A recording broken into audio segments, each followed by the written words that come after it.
할렐루야.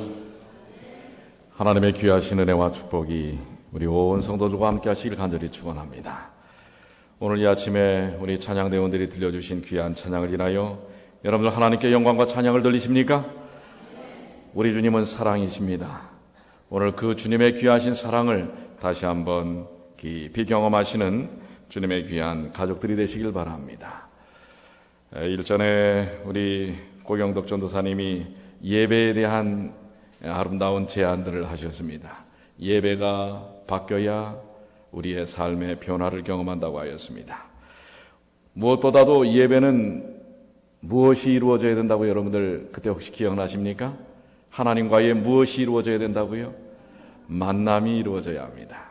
오늘 여러분들 하나님을 만나시는 귀한 시간 되시길 바랍니다. 그리고 하나님께 우리를 인도하신 그 구원의 섭리를 인하여 찬양과 영광을 돌리시게 되기를 바랍니다. 그래서 우리가 이제 우리 예배 때마다 하나씩 우리가 예배의 아름다운 이 의미들을 갱신해 나가는 일들이 이루어지면 좋겠다, 이렇게 생각이 됩니다. 그래서 여러분들 이제 예배에 들어오실 때는 가급적이면 예배를 방해하는 셀폰이나 기타 등등 이 모든 것들을 다 뒤로 접어두시고 오시면 어떨까요? 훨씬 은혜가 되겠지요? 또한 우리가 예배를 드리기 위해서 본당에서는 우리가 사사로운 이야기들을 하지 않으시면 좋겠다라는 생각이 듭니다. 인사도 우리 안식일학교 시간에 인사하실 때 외에는 우리 식당이나 러비에 나가셔서 하시면 우리 다른 분들이 예배를 준비하는데 훨씬 더 은혜가 될 것이라고 생각이 됩니다. 우리 본당 안에서는 이제 앞으로 하나님을 만나는 일에 주력을 하는, 집중을 하는 우리 모든 분들이 되시기를 바랍니다. 이러한 일들 하나하나가 우리의 삶 속에서 조금씩의 변화를 통해 더 깊은 은혜를 경험하게 될 것이라고 생각이 됩니다. 오늘 저는 그러한 일환으로 하나님께서 우리에게 친히 말씀하시는 말씀을 통해서 우리가 어떻게 변화의 삶, 또 능력의 삶을 나눌 것인가 깊이 묵상을 해보았습니다. 우리 누가복음 10장 36절로 37절의 말씀을 우리 이재욱 집사님께서 읽어주셨습니다. 이 본문 주제의 말씀의 결론을 위하여 주님은 그 앞에부터 설명을 하고 계십니다. 그래서 제가 이 누가복음 10장 25절부터에 있는 말씀을 차근차근 한 번 더 그 배경에 대한 말씀, 예수님과 이 율법사가 어떤 만남을 이루고 어떤 대화들을 나누었는지 함께 읽어보도록 하겠습니다. 자, 우리 누가복음 10장 25절로 있는 말씀을 제가 천천히 읽을 때 여러분의 성경을 보시든지 아니면 우리 앞에 있는 스크린을 보시면서 말씀을 눈으로 함께 따라서 읽으시길 바랍니다. 어떤 율법사가 일어나 예수를 시험하여 가로되 선생님, 내가 무엇을 하여야 영생을 얻으리이까? 예수께서 이르시되 율법에 무엇이라 기록되었으며 내가 어떻게 읽느냐? 대답하여 가로되 내 마음을 다하며 목숨을 다하며 힘을 다하며 뜻을 다하여 주 너희 하나님을 사랑하고 또한 내 이웃을 내 몸과 같이 사랑하라 하였나이다. 여기 율법사가 예수님에게 다가와서 질문을 던지는데 의도가 좋지 않습니다. 어떤 의도였죠? 예수님을 뭐하기 위한? 시험하기 위한 질문이었습니다. 그러면서 자신은 이미 자신의 신앙과 신조로 구원받았다고 확신하는, 어떻게 보면은 결론적으로 잘못된 확신이지요. 잘못된 확신의 배경 속에서 그 구원의 핵심이신 열쇠이시고 본질이시고 결론이신 예수님을 향하여 내가 무엇을 하여야 영생을 얻으리이까? 이 사람의 마음속에 정말 영생에 대한 어떤 의식을 가졌을까? 다양한 표현들이 있습니다.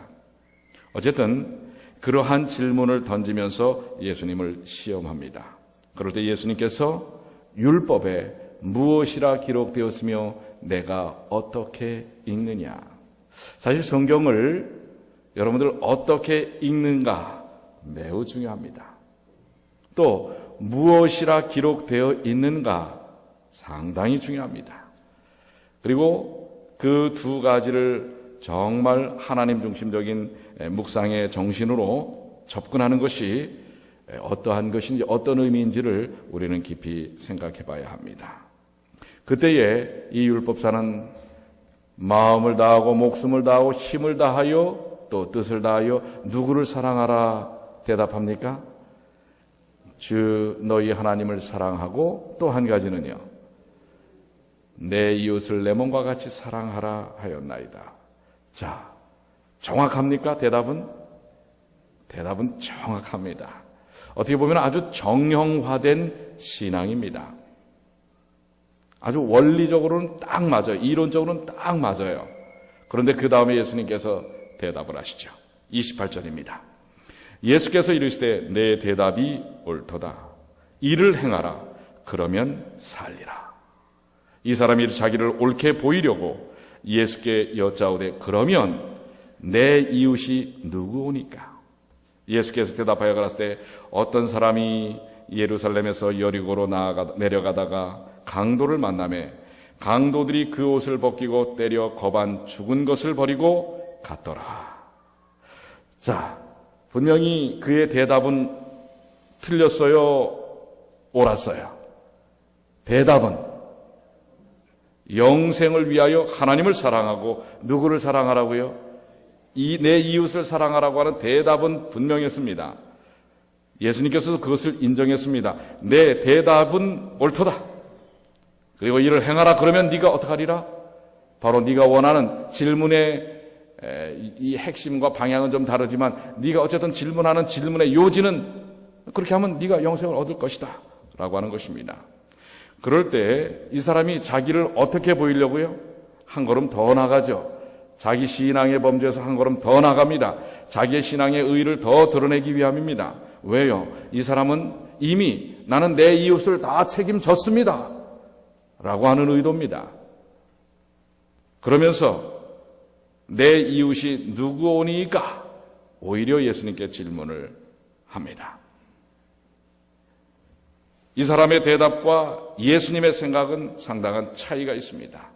이 사람은 이미 자기는 그런 윤리적이고 논리적인 이성적인 의의는 다 이루었다고 확신한다고 하는 것입니다. 자신감이 있다고 하는 것입니다. 그러나 그 사람의 생각의 틀 속에는 이웃에 대한 한계가 있어요. 그런데 자기가 그것을 건드립니다. 내 이웃이 누구니까? 왜냐하면 지금 예수님이 그 앞전에도 고치시는 사람들, 다루시는 사람들, 도와주시는 사람들, 만나는 사람들 모두가 다 이 율법사가 생각할 때는 죄인들이고 또 인간 대접 받을 수 없는, 어울릴 수 없는 사람들이에요. 그것이 못마땅한 거거든요. 그런 사람들까지 내 이웃입니까? 라고 하는 것입니다. 이 사람은 어렵고 고통당하고 아픈 사람은 자기 이웃이 아니라고 이미 단정한 사람입니다. 자기의 신앙적 범주 안에 들어있는 의만을 의라고 여기는 사람입니다. 바로 이것을 예수님은 한 이야기를 통해서 깨트려 주시는 것입니다. 그 이야기의 내용이 무엇입니까? 여러분들 잘 아시는 대로 이것은 그 시대의 시대적인 시사적인 사건들을 통해서 예수님께서 하나의 그 사건을 하나의 예화로 사용하셔서 말씀하는 것입니다. 예루살렘에서 여리고로 내려가다가 강도를 만난 사람에 대한 이야기. 그가 옷을 벗겨지고 거의 죽을 지경에 놓인 사람에 대한 이야기입니다. 자, 계속해서 이어지는 예수님의 말씀은 마침 한 제사장이 그 길로 내려가다가 그를 보고 피하여 지나가고 또 이와 같이 한 레위인도 그곳에 이르러 그를 보고 피하여 지나가되 어떤 사마리아인은 여행하는 중 거기 이르러 그를 보고 불쌍히 여겨 가까이 가서 기름과 포도주를 그 상처에 붓고 싸매고 자기 짐승에 데워 주막으로 데려가서 돌보아 주고 이튿날 데나리온 2를 내어 주막 주인에게 주며 가로되 이 사람을 돌보아 주라. 부비가 더 들면 내가 돌아올 때에 갚으리라 하였으니 내 의견에는 이 세 사람 중에 누가 강도 만난 자의 이웃이 되겠느냐? 자, 여기 이미 고정되어 있는 율법사의 의식을 주님은 좀 더 우회적인 방법으로 이야기를 통해서 지적을 하십니다. 자, 이 세 사람. 자, 세 사람이 어떻게 세 사람이죠? 한번 여러분 정리해 보십시오. 첫 번째 지나간 사람이 누구예요? 제사장입니다. 아주 핵심적인 종교 지도자입니다. 어떻게 보면 목사 같은 사람입니다. 저 같은 사람이에요. 두 번째는 뭡니까? 레위인입니다. 레위인은 또 어떤 사람들입니까? 레위인도 제사장 반열입니다. 가장 신앙적 사람들이에요. 오늘날로 말하면 뭐라고 그럴까요? 종교 지도자들이라고 할 수 있어요. 또 세 번째 사람이 나타나는 사람이 누구죠? 사마리아인입니다. 여기서 정말 그 강도 만난 사람의 진정 도움의 손길을 준 이웃은 누구예요? 사마리아인이죠. 자, 여기서 근데 예수님은 사마리아인이라고 예수님이 답을 내리시지 않습니다. 참 예수님은 지혜로우신 분이에요. 자, 이 세 사람 중에 누가 강도 만난 자의 이웃이 되겠느냐? 여러분, 이 강도 만난 사람은 설명은 되어 있지 않지만 유대인일 가능성이 높아요. 유대인들이 가장 많았으니까. 그러면 유대인들은 사실 사마리아인들이 생각할 때 유대인들은 항상 그 피해의식을 사마리아인들이 느꼈기 때문에 피해가야 할 대상이 유대인들입니다. 사마리아인들에게도. 유대인들은 사마리아인을 사람 취급 안 했지만은 사마리아인들도 자존심이 있어요. 어디서 그 자존심이 보여집니까? 성경 어디에서 나오죠? 요한복음 4장에 우물가에 여인이 사마리아인 아닙니까? 그 여인이 상당히 사마리아인이라고 인간 대접 못 받는다고 그래서 자존심이 없는 건 아닌 것입니다. 그렇기 때문에 사마리아인도 유대인들 사실 싫어해요. 그런데 정작 자기들을 천대하는 이 유대인을 돕는 게 사마리아인이었다는 사실입니다. 이건 상당히 우리에게 뭔가 생각하게 하는 부분입니다. 자, 이런 상황에서 예수님께서 이 세 사람 중에 누가 그 사람의 친구냐? 누가 그 사람의 이웃이냐? 사실 일상적으로 보면 이웃이 될 수 없는 관계에 있는 사람들입니다. 그렇죠? 그런데 정작 가장 이웃이라고 하고 형제요 가족이라고 하는 제사장도 또 레위인도 평상시에는 아마 뭐 했어요? 서로가 주거니 받거니 좋아했을지 몰라요. 우리 유대인이야말로 대단한 사람들이다. 이렇게 서로가 서로를 이렇게 했는지 몰라요. 그러나 정작 도움이 필요할 때는 도외시했거든요. 그러나 평상시에는 관계가 이루어지지 않았던 이 대상과 사람이 오히려 이웃으로 다가온 것입니다. 자, 여기에 대하여 질문을 하셨을 때 37절 보십시오. 뭐라고 대답합니까? 한번 다 같이 한번 읽어볼까요? 가로되 시작. 가로되 자비를 베푼 자니이다. 예수께서 이르시되 가서 너도 이와 같이 하라 하시니라. 자, 여기 예수님이 그 세 사람 중에 누구냐라고 했을 때 이 율법사는 뭐라고 대답을 해요? 자비를 베푼 자님이다. 사마리아인입니다. 라고 얘기를 하지 않아요. 뭐라고 얘기를 해요? 아직도 자존심을 세웁니다. 사마리아인이라고 사마리아라는 말 자체도 붙이기 싫은 거예요. 그러나 답은 내려야 되죠. 그 면에 있어서는 그래도 정직한 사람이에요. 자비를 베푼 사람입니다. 이렇게 비껴가면서 대답을 합니다. 예수님의 결론은 이제 너도 가서 네가 하나님을 위하여 또 내 이웃을 위하여 그들을 돌보고 사랑하라고 하였는데 이제 그것을 진실로 실질적으로 하라고 하는 것입니다. 가서 너도 이와 같이 하라. 이 말씀은 이미 여러분들 많이 아시는 말씀입니다. 그러나 오늘 이 시간에 여러분과 저에게 각자 주시는 말씀의 뜻이 다를 수 있습니다. 에너지가 다를 수 있습니다. 오늘 여러분들 이 말씀이 여러분에게는 어떤 하나님의 음성으로 다가오십니까? 여기에서 나는 누구일까? 여러분 한번 생각해 보시기 바랍니다. 나는 강도 만난 사람인가? 아니면 제사장 그룹인가? 레위인 그룹인가? 아니면 사마리아인 그룹인가? 아니면 율법사 그룹인가? 한번 오늘 이 말씀 속에서 여러분과 저에게 주시고자 하시는 하나님의 음성이 무엇인지 이 시간 생각해 보시게 되길 바랍니다.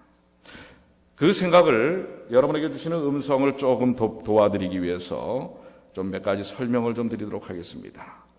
자, 여기 이 제사장이나 레위인은 엘렌 G. 화이트의 글 가운데 보면 실물교훈에 뭐라고 얘기하고 있냐면 그들이 예루살렘에서 여리고로 가는 그 길이 어떤 행보의 길이냐면 성소에서 성전에서 예배를 드리고 가는 중이라는 사실입니다. 지금 이 제사장과 레위인은 뭐하고 돌아가는 길이에요? 우리로 말하면 안식일에 예배 드리고 돌아가는 길이에요. 그러니까 예배는 잘 드렸어요. 그런데 돌아가면서 만난 도움이 필요한 사람에게는 정작 그 예배의 중심인 하나님을 만나고 이웃을 사랑하는 삶의 실천의 경험과 도외시된 신앙적 모습을 보인다고 하는 사실입니다. 이것은 오늘 우리에게 무엇을 생각하게 합니까? 오늘 내가 만약 제사장과 레위인 그룹이라고 한다면 오늘 나는 그 상황에서 어떻게 예배를 드리고 돌아가는 삶 속에서 예배는 교회에서만 드리고 삶을 통해서는 드려지지 않는 것인가? 한번 이 질문도 좀 우리가 해볼 필요가 있죠. 예배란 교회에서만 드리는 것인가? 하나님을 만나는 경험은 교회에서만 드려지는 것인가? 한번 여러분들 여기에 대하여 여러분들 스스로 한번 질문을 던져 보시게 되길 바랍니다. 우리가 드려지는 이 예배의 형식 안에서만 드려지는 것이 예배인가? 아마도 제사장과 레위인은 그렇게 생각한 것 같습니다. 성전에서만 드려지는 헌금을 드리고 말씀을 보는 그것을 통해서 또 자신의 신앙적 만족을 갖는 그것이 예배의 전부라고 생각했을지 모릅니다. 그러나 예수님은 그 부분에 대하여 생각을 전환시켜 주는 것입니다. 여기 엘렌 G. 화이트이 쓴 실물교훈에 이렇게 말씀을 하고 있습니다. 실물교훈 382쪽에 다음과 같은 말씀을 하고 있는데요. 오늘날에도 많은 사람들이 이와 같은 과오를 범하고 있다. 그들은 자기들의 의무를 전혀 다른 두 종류로 구분하고 있다. 하나는 하나님의 율법에 규정한 커다란 일이고 이 율법에 나와 있는 어떤 명문화된 커다란 일들에 관심을 갖고 다른 하나는 내 이웃을 내 몸과 같이 사랑하라는 하나님의 명령에 나타나 있지 않은 소위 작은 일들이다. 이러한 범위에 속하는 일은 사람의 변덕스러움에 맡겨져서 충동과 기분의 지배를 받게 된다. 그리하여 품성은 훼손되고 그리스도교는 오해를 받게 된다. 그러니까 실질적으로 삶을 통하여 그리스도를 믿고 하나님을 믿는 삶의 사랑의 표현이 드러나야 함에도 불구하고 그렇지 않기 때문에 많은 사람들이 기독교와 그리스도에 대하여 오해한다고 하는 것입니다. 우리 그런 얘기를 많이 하잖아요. 어떻게 교회 다니는 사람이 저래? 아니, 교회 다니는 사람이 더해. 뭐 이런 소리 혹시 여러분들 들어보셨습니까? 혹시 이런 식의 이야기는 또 어떤 반응은 바로 여기 오늘 제사장과 바리새인이 보여줬던 모습 속에서 나타나는 결과가 아닌가 생각이 됩니다. 그런데 여기 전혀 다른 모습을 보여주는 한 사람이 나타나죠. 그것은 바로 아까도 말했듯이 평상시 전혀 관계가 없을 뿐더러 아니라 인간 대접을 받지 못했던 소위 말하면 인간 세계 속에서 왕따 당하였던 그룹 사마리아인이 실질적으로는 삶을 통해서는 그를 돕는 이웃이 되었다고 하는 것입니다. 이 부분에 대하여 예언의 씨는 이렇게 설명을 해요. 참 의미 있는 설명입니다. 이 사마리아인은 그리스도를 대표한다. 누구를 대표한다고요? 예수님을 대표한다고 하는 것입니다. 우리의 구주께서 인간의 사랑이 필적할 수 없는 크신 사랑을 우리에게 나타내셨다. 우리가 상처를 입게 죽게 되었을 때 그분은 우리를 불쌍히 여기셨다. 그분은 우리를 피해 지나가지 않으셨으며 우리로 속절없이 아무 소망도 없이 죽도록 버려두지 않으셨다. 이게 예수님이라고 하는 것입니다. 이 사마리아인, 사실 예수님도 이 땅에 오셔서 대접을 받지 못하셨지요. 심지어는 어떻게 했어요? 어디에 달려 죽기까지 하셨어요?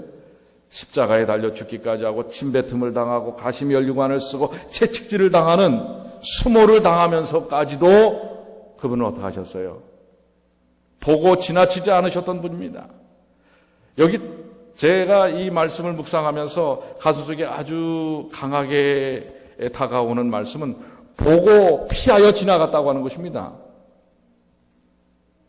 그런데 예언의 신에 그 말씀이 나와요. 뭐가 나오냐면 이 레위인이 지나간 다음에 양심에 가책은 있어갖고 어떤 생각을 하면 아이고 해피면 내가 요 길로 가가지고 그 사람을 보게 됐다. 그런 마음을 가지면서도 그냥 지나간다는 것입니다.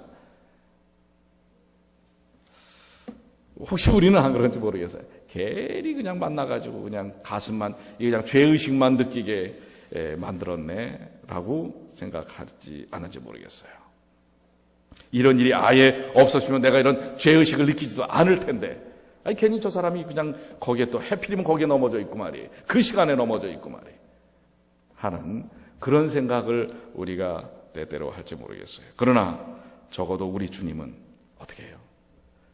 보고 피하여 지나가지 않는 분이시라는 사실을 여러분 감사하시지 않습니까?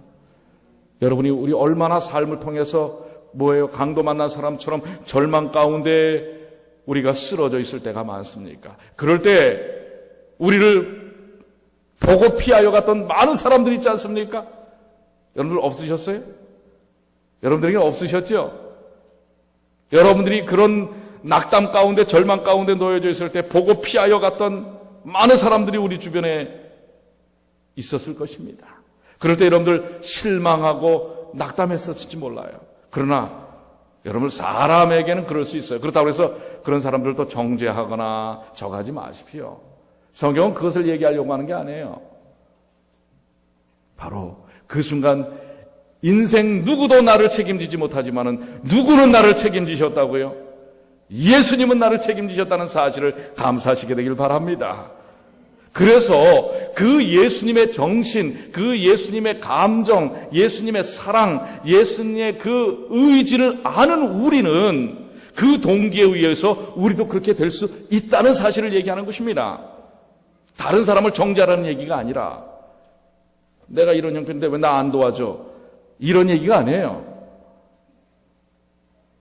바로 그런 순간 나를 근본적으로 도우시는 분은 오직 예수님, 나의 근본적 이유신 예수님이 나를 거기서 건져내셨다는 사실이에요. 그런데 그것을 아는 사람은 똑같이 예수님의 정신으로 살게 된다고 하는 것입니다. 실문교훈 376쪽에 있는 말씀, 그분은 우리의 이웃이 우리가 속한 교회의 교인이나 우리와 같은 믿음을 가진 사람들만을 의미하지 않는다고 가르쳤다. 그래서 우리도 그 예수님의 사랑, 그 에너지를 통해서 우리 주변에 있는 이웃들에게 똑같은 예수님과 같은 정신으로 나가자라는 것입니다. 그것은 인종이나 피부색이나 계급적 차별과는 관계가 없다. 우리의 이웃은 그가 누구이든지 간에 우리의 도움이 요구되는 사람들이다. 여러분들 예수님의 사랑을 아는 사람은 바로 이런 사마리아인처럼 살게 됩니다. 사실 우리가 어떤 면에서는 이 시대의 사마리아인들 아닙니까? 예. 여기가 어느 교회예요? 전화를 받으면서 많은 질문이 그것입니다. 속이는 것은 아니지만은 우리의 이름을 듣고 많은 사람들이 뭐예요? 편견을 갖고 있어요, 편견. 우리도 그 편견의 그런 범주 안에 있는 사람들입니다. 어떻게 보면 우리는 사마리아인이에요. 그러나 여러분들, 이 사마리아인이 거기서 논쟁한다고 그 역할이 바뀌는 게 아닙니다. 뭐 하면 돼요? 삶을 통해서 그리스도의 사랑을 실천하면 됩니다. 이번에 우리가 왜 건강 세미나를 합니까? 그 사람들 교인 만들기 위해서 여러분들 일단 그 정신은 좀 접으세요. 침내 내기 위해서요. 그거 뒤로 밀어놓으세요. 침대도 중요합니다.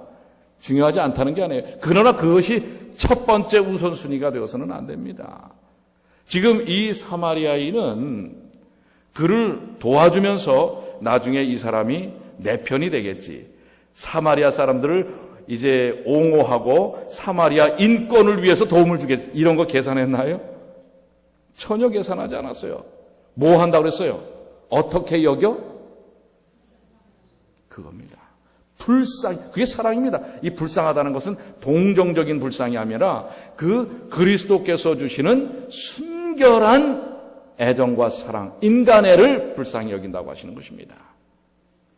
우리가 이 건강 세미나를 하는 본질적 목적이 죽어가는 수많은 영혼들을 위한 뭐예요? 불쌍히 여기는 근본적 순수한 사랑의 동기를 통하여 이루어지게 되길 간절히 바랍니다. 왜 이렇게 아멘 소리가 작아요? 그래도 결과는 나야 됩니다. 그겁니까? 나면 좋지요. 그러나 그것이 목적이 되지 않게 되길 바랍니다. 우리는 정말 뜨겁게 사랑해요. 요번에 사실 우리 작년에 쓰려 했던 크레딧을 어차피 그건 뭐 돈을 못 받는 거니까요. 우리가 이번에 이제 쓰게 되는데요. 우리 김 장로님이나 또 우리 선교사들이나 전화를 받으면서 이분들의 모습 속에서 저는 누구를 발견하는 줄 아십니까? 그리스도를 발견하는 거예요. 얼마나 따뜻하고 또 밝고 소망스럽게 예수님을 소개하고 이 또 뭐예요? 우리 건강 이 세미나에 대한 것을 소개하는지 모릅니다. 이번에 여러분들 이 세미나는 바로 그 예수님의 사랑을 드러내는 우리 성도들이 그들이 찾아오지 않습니까? 여러분 쫓아가려면 얼마나 힘듭니까? 사실 여러분들 한번 쫓아가 보세요. 가면 갈수록 우리가 한 1마일 가면 그 사람들은 10마일 도망가요. 이 사람의 심리가 그래요. 근데 이번엔 어때요? 그들이 쫓아오지 않습니까? 상담을 하는데요. 다음 전화가 받아야 되는데 계속 묻는 거예요. 한 82세 잡순 할머니인 모양이었는데 전화를 네 번인가 한 대상도 있어요. 여러분, 이번에 우리는 복음을 비싸게 팝니다. 복음은 값싼 게 아닙니다. 예수님이 공짜로 주셔서 그렇지 헐값으로 넓힐 것이 아닙니다. 그래서 그들이 와서 그들이 정말 갈급해서 그것을 다가서도록 해야 하는 것입니다. 적어도 이번에 그런 아름다운 은혜의 경험들이 이루어지게 되길 바랍니다. 그런데 이렇게 복음이 비싸게 팔려지고 그 은혜의 사랑을 나누는 일에 우리 온 성도들이 그렇다고 해서 휴가를 낼 수 있으면 내시면 좋지만은 억지로 직장 잘릴 만큼 그렇게 하시지 마세요. 그러나 하실 수 있는 것 오셔서 거기서 예수님의 사랑을 경험하시고 예수님의 사랑을 나누시는 여러분 자신이 예수님을 만나는 경험을 하시게 되길 간절히 바랍니다. 바로 우리의 이웃은 그가 누구이든지 간에 우리의 도움이 요구되는 사람들입니다. 이번에 그들은 우리의 도움을 필요로 하는 사람들이에요. 그들을 여러분들이 만나고 도우시고 사랑하는 사랑의 경험을 갖게 되시길 바랍니다. 성령의 역사로 말미암아 일어나는 심령의 성화는 그리스도의 본성을 사람 속에 심는 것이다. 복음에 대한 신앙은 그리스도께서 우리 생활 속에 거하시는 것이며 곧 살아 움직이는 원칙을 말한다. 이 신앙은 품성 속에 나타난 선한 일을 하도록 해주는 그리스도의 덕성인 것이다. 그러니까 삶을 통해 나타나야 된다는 것입니다. 복음의 원칙들의 실생활의 어떤 부분과도 분리될 수 없는 것이다. 그리스도인들의 모든 경험과 활동은 그분의 생애를 대표하는 것이어야 한다. 이번에 어차피 그들이 옵니다. 올 때 그리스도의 그 모든 그분의 품성이 여러분을 통해서 드러나게 되기를 간절히 축원합니다. 이제 저는 말씀을 좀 정리하면서요. 여기 이 귀한 말씀이 있습니다. 우리는 사람들과 접촉하지 않고는 하나님과 접촉할 수 없다. 여러분 이 말씀 꼭 기억하십시오. 누구와 접촉하지 않고는요? 사람과 접촉하지 않고는 하나님과 접촉할 수 없다는 사실이에요. 왜냐하면 우주의 보좌에 앉으신 그리스도 안에서 인성과 진성이 결합되기 때문이다. 우리가 그리스도와 연결되면 우리는 우리의 동료 인간들과도 사랑의 금고리로 연결될 것이다. 그렇게 되면 그리스도께서 가지셨던 긍휼과 동정심이 우리의 생애에 나타나게 될 것이다. 근데 한 가지 주의사항을 여러분에게 말씀드립니다. 여러분들이 이제 우리 이곳에 온 분들을 만나실 때, 그래서 이번에는 우리 성도들이 부업되기 하도록 하지 않습니다. 노동력만 제공하는 일들을 위해서는 하지 마십시오. 여러분은 사랑을 나누는 분들, 또 그분들에게 사랑의 에너지를 나눠주는 사람들로 쓰셔야 합니다. 그러니까 그들과 직접적으로 만나고 여러분의 좋은 영적 경험들을 나눠주셔야 합니다. 그것이 이번에 본질적인 목적인 것입니다. 그래야만 우리 생애 속에서 실천되어지시는 그리스도의 품성이 나타나게 되는데요. 그 경험을 여러분들이 이번에 꼭 하시게 되기를 축원합니다. 그래서 여러분들, 우리가 얼마나 은혜로운 삶을 사는 사람들인지, 행복한 사람들인지를 이번에 여러분들 확인하시게 되기를 바랍니다. 그러나 제가 주의사항이 있다고 그랬죠. 그렇다고 해서 여러분들 거만하면 안 됩니다. 우리가 진리교회야, 이런 거만함은 버리셔야 합니다. 여러분들 순결하셔야 합니다. 그리고 겸손하셔야 합니다. 그리고 따뜻하시게 되기를 바랍니다. 정말 가슴 속에서부터 우러나오는 이 사마리아인, 인간적 관계에서는 천대를 받았지만 그가 가졌던 이 에너지는, 겉으로 나타나는 이 아주 아름다운 이 가슴 속에서부터 메아리쳐 나오는 그 아름다움은 유대인들이 범접하지 못할 정도의 아름다움입니다. 바로 우리가 세상 가운데서 어떤 대접을 받는다 할지라도 그런 그리스도의 품성의 에너지를 가지면 그들을 뜨겁게 사랑하고 이끌 수 있다는 사실을 이번에 여러분들 꼭 경험하시게 되길 바랍니다. 우리 지난 수요일 날 선교사들과 매번 이제 우리 선교사들과만 하는 예배가 있습니다.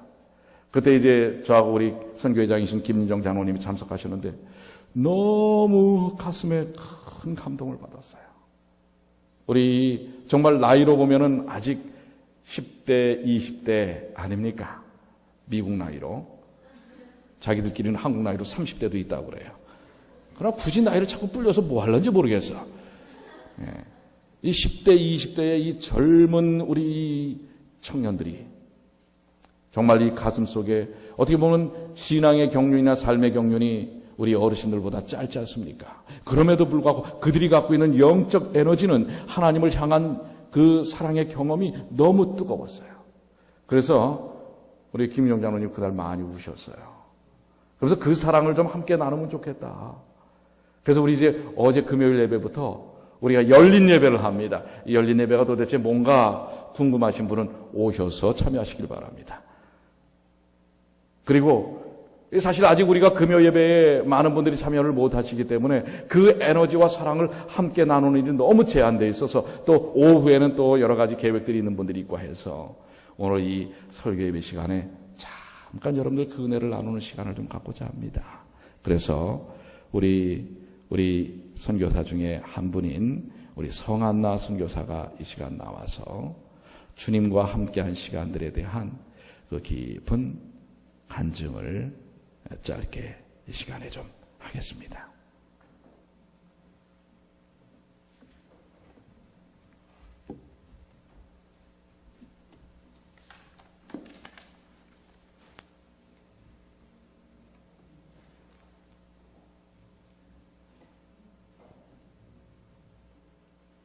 안녕하세요. 네, 저는 컴파스 일기 선교사 성한나라고 합니다. 저는 2011년에 처음으로 예수님을 인격적으로 만났는데요.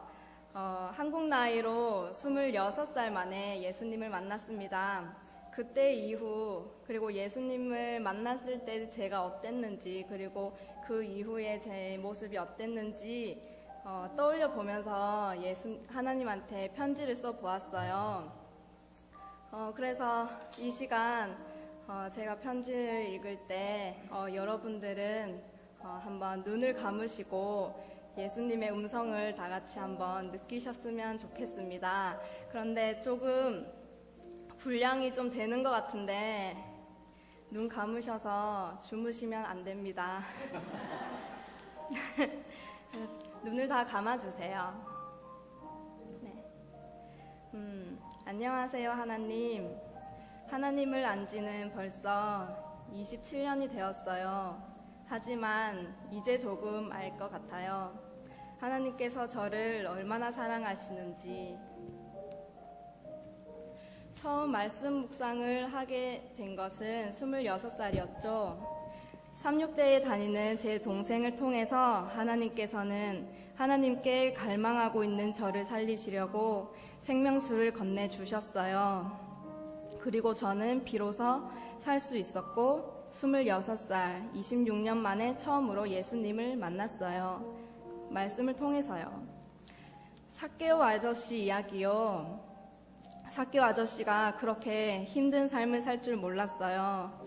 전혀 생각지도 못했어요. 아마도 삭개오 아저씨가 어렸을 때 너무나도 가정 형편이 힘이 들어서 잘 먹지도 못하고 불우한 아이로 살았나 봐요. 그래서 키도 크지 못하고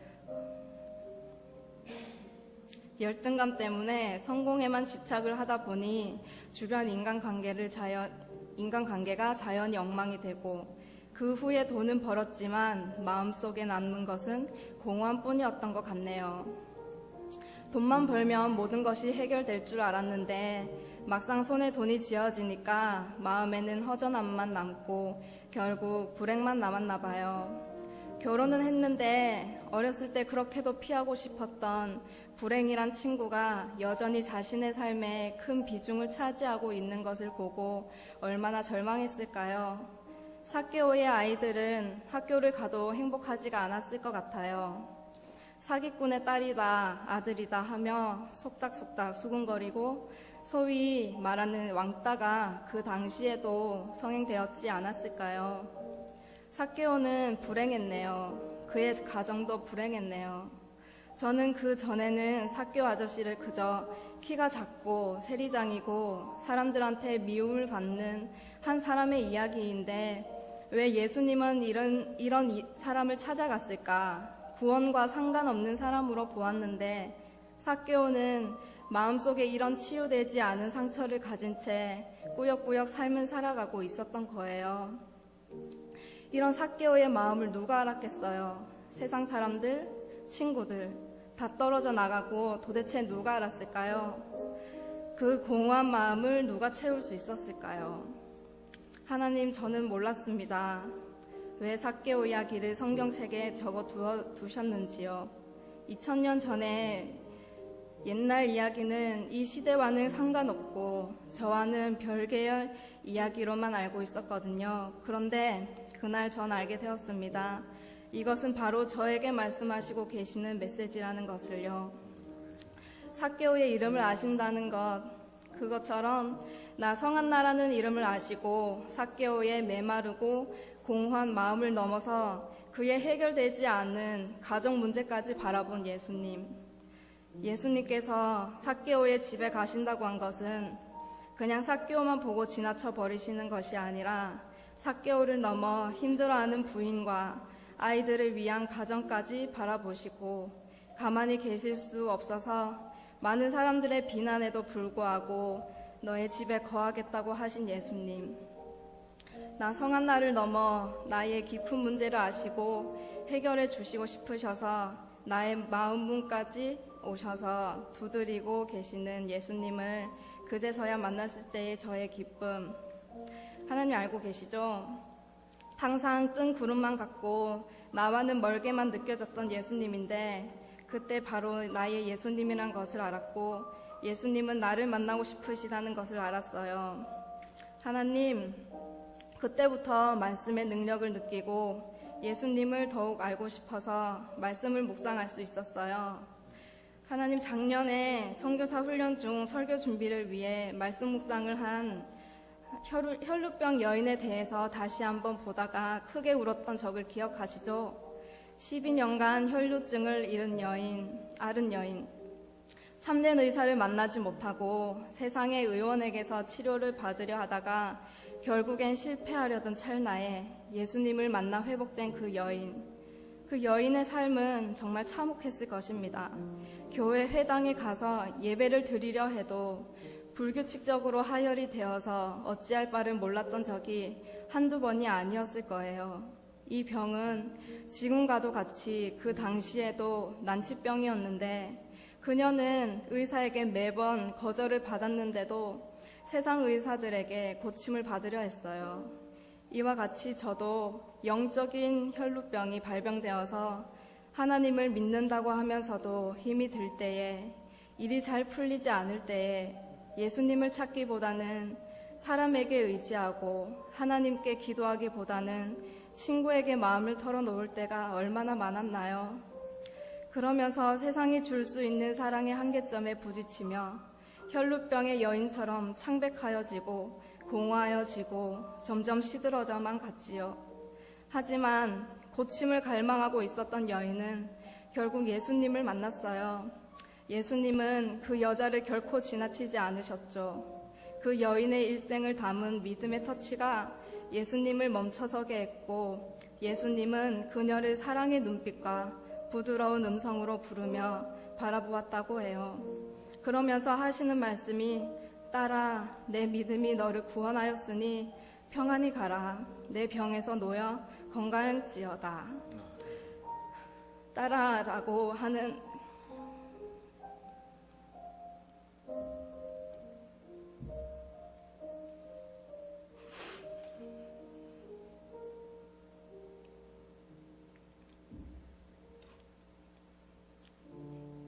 그 음성이 그 여인에게만 해당되는 것이 아니라 나에게 하시는 말씀이라는 것을 알았을 때 다가오는 감동이란 이루 말할 수 없는 것이었어요. 딸아라고 부르시는 것은 온 천지를 지으시고 표현할 수 없이 크신 하나님께서 저에게 딸이라고 지칭하시면서 부르시는 거예요. 그러면서 너가 그동안 얼마나 힘이 들었니? 세상에서 방황하고 힘에 부쳐서 포기하려고 한 적이 얼마나 많았니? 이제 그만 힘들고 내게 나아와서 평안을 얻어라 라고 하시는 하나님의 말씀. 저는 하나님의 백성이라고는 생각을 했었는데 구체적으로 제가 딸이라고는 생각을 못했거든요.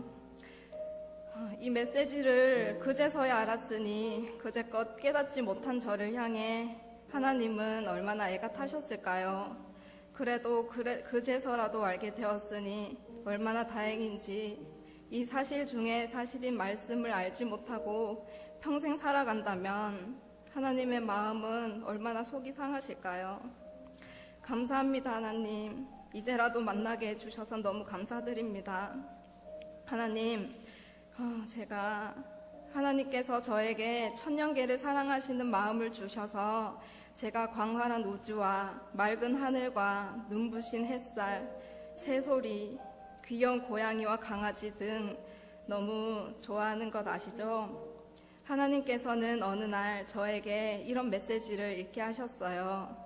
잠언 8장 22절에서 31절 말씀인데 저는 이 말씀을 보고 깜짝 놀랐어요. 예수님에 대해서 이렇게 표현을 해 놓으셨다는 것이, 창조에 참여한 지혜, 곧 예수님에 대해 묘사를 해 놓은 말씀인데, 하나님께서 조화의 시작, 곧 태초에 일하시기 전에 나, 곧 예수님을 가지셨고, 땅과 하늘과 산과 바다가 생기기 전에 세우심을 입으셨고, 하나님께서 하늘을 지으실 때에 예수님이 거기 계셨고, 구름 하늘을 견고하게 하시며 바다의 한계를 정하시고 땅의 기초를 정하실 때에 예수님이 그 곁에 있으셔서 창조자가 되어 날마다 그 기뻐하신 바가 되었으며 항상 그 앞에서 즐거워하였으며 사람이 거처할 땅에서 즐거워하며 인자들을 기뻐하였었느니라. 사람을 위하여, 즉 나를 위하여 모든 만물을 지으실 때 예수님께서는 쭉 함께 하셨고 이것을 기뻐하셨다고 하셨어요. 이 말씀을 보고 얼마나 기뻤던지, 그 날이 금요일 저녁이었는데 너무 행복해서 그 다음 날 하나님께서 창조하신 천년계가 너무 보고 싶어서 설레는 거예요. 하나님 기억하시죠? 그 다음 날 안식일이 되었을 때 모든 것이 다르게 보이는 거예요.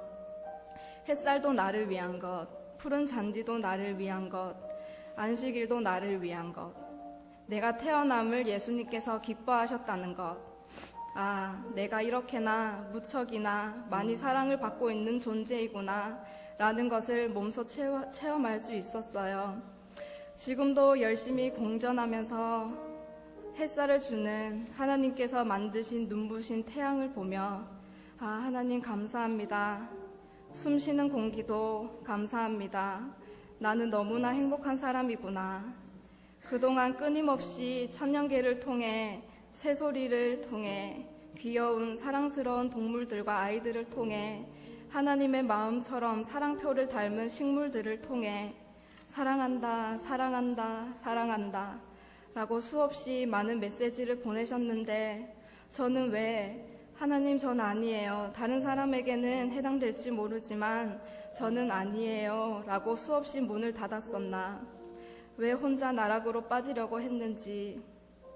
하지만 하나님 결코 저를 잊지 않으시고 항상 한량한 은혜를 주시며 돌아올 수 있게 길을 열어주시고 사랑을 주셔서 제가 말씀으로 변화되고 하나님의 사랑을 나누며 이 자리에 서 있습니다.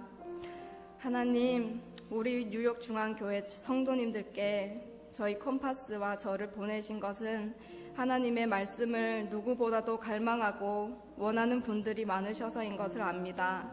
하나님, 마음에 쌓여있던 미움과 시기심과 이기심, 그리고 하나님의 말씀보다 세상의 것을 우선시하고 자존심 때문에 내려놓지 못한 욕심들, 거리낌들이 있다면 하나님, 살아있고 운동력이 있고 어떤 검보다 예리한 하나님의 말씀으로 쪼개어주시고 하나님의 은혜의 시기가 맞춰져 가는 이 시기에 말씀으로 모두 연합되어서 하나님의 온전한 품성에 참여하는 뉴욕중앙교회 성도님들이 될 수 있게 하여 주세요. 하나님, 선교사를 이곳에 보낸 것은 반짝하고 많은 그런 부흥이 아니라 하나님께서 그토록 바라시는 성도님들 간의 연합입니다. 이곳이 먼저 깨어서 죽어가는 다른 교회들을 살려야 함을 압니다. 하나님의 교회는 결코 죽지 않았고 예수님이 오신 지 2013년이 된 지금 예수님은 결코 성경책 속에서만 살아 움직이신 분이 아님을 압니다. 예수님은 사셔서 지금 하늘에서 저희의 죄를 위해 밤낮 중보 기도를 하고 계십니다. 저희가 예수님을 잊고 웃고 떠들면서 살 때에도 세상 일에 바빠 예수님 옛자도 기억하지 못할 때에도 예수님은 신약 시절 가늠한 여인이 세상 일을 즐기고 있을 때 예수님은 그 여인의 구원을 위해 산에서 밤새 기도를 하셨던 것처럼 지금도 저희의 어떠함에 상관없이 기도하고 계심을 압니다. 하나님, 교회에서 먼저 말씀을 통해 하나가 되게 하여 주세요. 하나님의 형상대로 지으셨던 모습을 갈망하며 예수님을 어떻게 하면 닮을 수 있을까라는 것이 무엇보다도 가장 큰 고민거리가 되게 하여 주세요. 하나님, 뉴욕중앙교회에 희망이 있습니다. 하나님, 오늘이 희망이고 제가 희망이고 성도님들이 희망입니다. 말씀을 통해 심령을 깨우쳐 주시고 모두 협력하여 선을 이룰 수 있도록 하여 주세요. 그래서 다 같이 함께 하늘 가족이 될 수 있도록 인도하여 주세요. 감사합니다. 하나님, 그렇게 될 것을 믿습니다. 하나님께서는 실수하지 않으시는 분입니다. 2013년 5월 4일 성한나 올림.